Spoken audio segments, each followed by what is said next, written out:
سوال نمبر 1، شاہ حاتم خان آرزو فغاں آب حیات کے کس دور سے تعلق رکھتے ہیں؟ دوسرا دور۔ سوال نمبر 2، مصحفی انشا جرأت آب حیات کے کس دور سے تعلق رکھتے ہیں؟ چوتھا دور۔ سوال نمبر 3، آب حیات کس کی تصنیف ہے؟ محمد حسین آزاد کی۔ سوال نمبر 4، پنجاب میں اردو کس کی کتاب ہے؟ حافظ محمود خان شیرانی کی۔ سوال نمبر 5، قدیم اردو کی تشکیل براہ راست ہریانی کے زیر اثر ہوئی بقول مسعود حسین خان۔ سوال نمبر 6، اردو دہلی کی قدیم زبان نہیں ہے بلکہ وہ مسلمانوں کے ساتھ دہلی جاتی ہے، اور چونکہ مسلمان پنجاب سے ہجرت کر کے جاتے ہیں اسی لیے ضروری ہے کہ وہ پنجاب سے کوئی زبان اپنے ساتھ لے کر گئے ہوں، بقول محمود شیرانی۔ سوال نمبر 7، اردو کا سب سے قدیم نام ہے ہندی یا ہندوی۔ سوال نمبر 8، شاہ جہاں آباد تیموریہ خاندان کے شاہ جہاں نے آباد کیا۔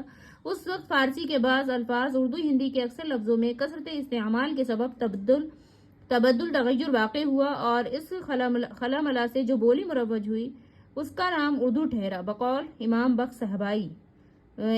صہبائی نے رسالہ قواعد اردو میں کہا ہے۔